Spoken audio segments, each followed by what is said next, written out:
আপনি এইভাবে একটা রাষ্ট্রের মানে ব্যয় বাড়াবেন, এটাকে হাতির মতো বানাবেন, আর তাদের বেতনও আপনি বাড়াবেন হচ্ছে যে 100 ভাগ যাওয়ার আগে। এই সরকার যেতে চায়নি ক্ষমতা থেকে, এখন যেহেতু যেতে হচ্ছেই, his intention is not good.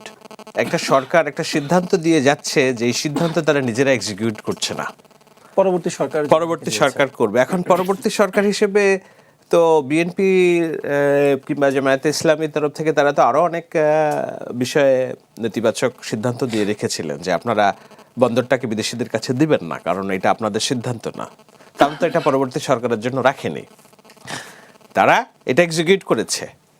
এবং শুধু আমি একটা উদাহরণ দিচ্ছি না, আরো অনেক উদাহরণ যদি দেই, তারা এগুলো এক্সিকিউট করছে। কিন্তু পে স্কেলটা যেটা তাদের বাজেট থেকে দিতে হবে না, অর্থাৎ দুরভিসন্দেহে আমি বলছি এই সরকারের একটা বড় অংশ, ডক্টর ইউনূস সম্ভবত সেই অংশের একটা part, because he is a ill motivated people man, his intention is not good. তো ইন্টেনশন হলো যে একটা নির্বাচিত জনগণের নির্বাচিত সরকার ক্ষমতায় এসে কত দ্রুত সময়ে নানান রকম প্রতিবাদ প্রতিযোগিতা এবং অজনপ্রিয় হয়ে ওঠে তার সকল বন্দোবস্ত তিনি যেন করে যেতে পারেন। কারণ জামায়াত ইসলামী এবং এনসিপির যে পলিটিক্যাল গোল সেটা আপনাকে দেখতে হবে। তারা তো সরকার গঠন করতে পারবে না, কিন্তু তারা চায় যে বিএনপিকে উইদিন 3 থেকে 6 মান্থস এমনভাবে রাষ্ট্রীয় চাপে ফেলা, নানান আন্দোলন দিয়ে যেন তারা তাদের যে কাঙ্ক্ষিত ইসলামী বিপ্লব সেটা করতে পারে। তো সেটা করার জন্য তো গ্রাউন্ড করতে হবে। সেই গ্রাউন্ডগুলো করার জন্যই তিনি এটাকে কি বলে, এই যে নানান রকম অসঙ্গতি রেখে বিদায় নেওয়ার পরিকল্পনা। প্রথমত তো তারা যেতে চায়নি ক্ষমতা থেকে, এবং এই সরকারের একটা বড় অংশ আছে তারা এই পরবর্তীতে যদি তারা স্বপ্ন দেখে যে জামায়াত ইসলামী এবং এনসিপির জোট ক্ষমতায় আসলে তারা কন্টিনিউ করবে, তারা তাদের দায়িত্ব কন্টিনিউ করবে কিংবা পুরস্কৃত হবে।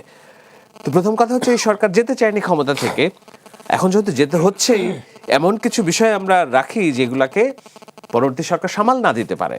সুতরাং আপনি 100% বেতন সরকারি কর্মকর্তাদের বাড়িয়ে আপনি রাষ্ট্রের খরচকে, যেখানে আমরা প্রতিনিয়ত বলছি যে সরকারি যে হাতি সমতুল্য যে খরচ আছে, ব্যয় আছে, ঠিকই কমাতে হবে, এটাকে কার্টেল করতে হবে, করে আমাদের প্রশাসনকে গতিশীল করতে হবে। গতিশীল করে যেখানে প্রোডাক্টিভিটি বাড়ানো সেখানে প্রোডাক্টিভিটি বাড়াতে হবে। কিছুক্ষণ আগে যেটা বলছিলেন আপনার ওকে ফাইন, আমি আমেরিকাতে থাকি, আমি কোনোদিন স্বপ্ন দেখিনি আমি একটা ড্রাইভার পুষতে পারি। আমেরিকার যেসব সিনেটর আছে, যেসব কংগ্রেসম্যান আছে, তারা কোনোদিন স্বপ্ন দেখে না যে না মিনেসোটা থেকে যখন সম্মেলন থাকবে ডিসিতে যেয়ে সে একটা সরকারি গাড়ি পাবে ওখানে, কিংবা সরকারি একটা অ্যাপার্টমেন্ট পাবে। সে কি করে জানেন? সে এয়ারবিএনবিতে 5 দিনের জন্য একটা রুম ভাড়া করে, সে বাড়ি থেকে তার বউ টিফিন ক্যারিয়ারে খাবার দিয়ে দেয়, সেটা নিয়ে সে ওখানে উঠে।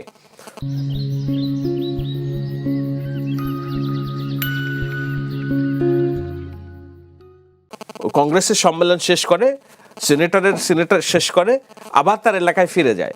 আমরা কি করি? সংসদ সদস্যদের জন্য বাড়ি গাড়ি ফ্ল্যাট, মন্ত্রীদের জন্য ফ্ল্যাট বাড়ি গাড়ি, 4টা গাড়ি, একজন সরকারি সচিব যিনি চুক্তিভিত্তিক নিয়োগ হোক আর অচুক্তিভিত্তিক নিয়োগ হোক, তার জন্য 5 জন স্টাফ, 3টা গাড়ি, 4টা gunman. What nonsense this is! আপনি এইভাবে একটা রাষ্ট্রের মানে ব্যয় বাড়াবেন, এটাকে হাতির মতো বানাবেন, আর তাদের বেতনও আপনি বাড়াবেন হচ্ছে যে 100 ভাগ যাওয়ার আগে। এখন ওকে ফাইন, আমি এখন বলছি, এখন আপনিও বলতে পারে তোমার বিএনপি ক্ষমতা আসলে কি এগুলো বন্ধ করবে কিনা? না, বিএনপির এই বন্ধ করার ক্ষমতা নাই।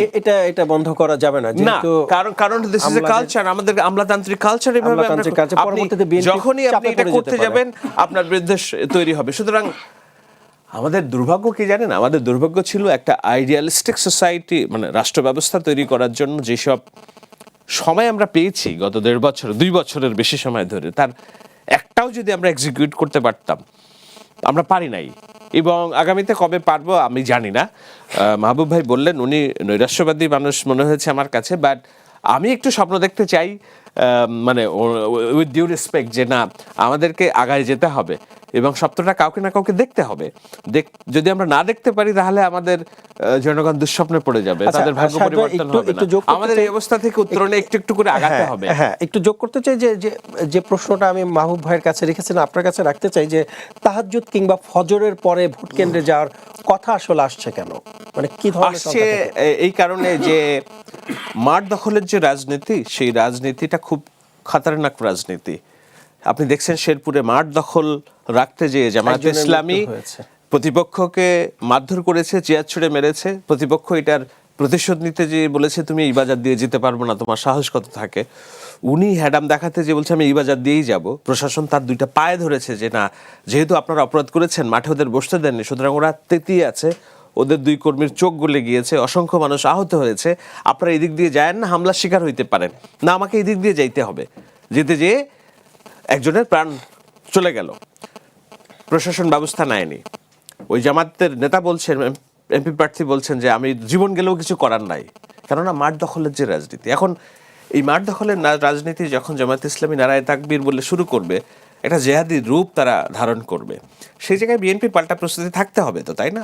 তো সেই পাল্টা প্রস্তুতির অংশ হিসেবেই তারা বলছে যে, কারণ আরও একটা বিষয় যেটা হলো এর আগের নির্বাচনগুলো আমরা কি দেখেছি যে রাতে ভোট হয়ে যায়, পাহারা নাই, মানুষ ভোট কেন্দ্রে যেয়ে দেখে ভোট দেওয়া হয়ে গেছে। সুতরাং এগুলো পূর্ব প্রস্তুতি যে না আপনারা তাহাজ্জুদের নামাজ পড়ে যাবেন এবং আপনার ভোটটা আপনি দিয়ে আসবেন। মানে এবার দিনের ভোট রাতে না হলেও ভোট কেন্দ্র দখল হচ্ছে এমন শঙ্কা করছেন? না, আমি দখলের কথা বলছি না, আমি বলছি যেহেতু পুলিশ প্রশাসন অপ্রতুল, আইন শৃঙ্খলা বাহিনী অপ্রতুল, এবং একটা গণতান্ত্রিক রাষ্ট্রে যদি আমরা গণতান্ত্রিক হয়ে উঠতে চাই, জনগণই হইতে হবে সবচেয়ে বড় গণতন্ত্রের রক্ষা কবচ। না আর্মি, না পুলিশ, না অন্য কেউ, জনগণকেই গণতন্ত্রের রক্ষা কবচ। আপনি দেখবেন 5 তারিখের পরে বাংলাদেশ রাষ্ট্রে 4 দিন কোনো অ্যাডমিনিস্ট্রেশন ছিল না, কিন্তু জনগণ হয়ে উঠেছিল এই রাষ্ট্রের রক্ষা কবচ। আপনি ডিসএগ্রি করেন? জনগণ পাহারা দিয়েছে প্রত্যেকটা পাড়ায় পাড়ায়, মহল্লায় মহল্লায়, যেখানে যেন কোনো অনিষ্ট না হয়।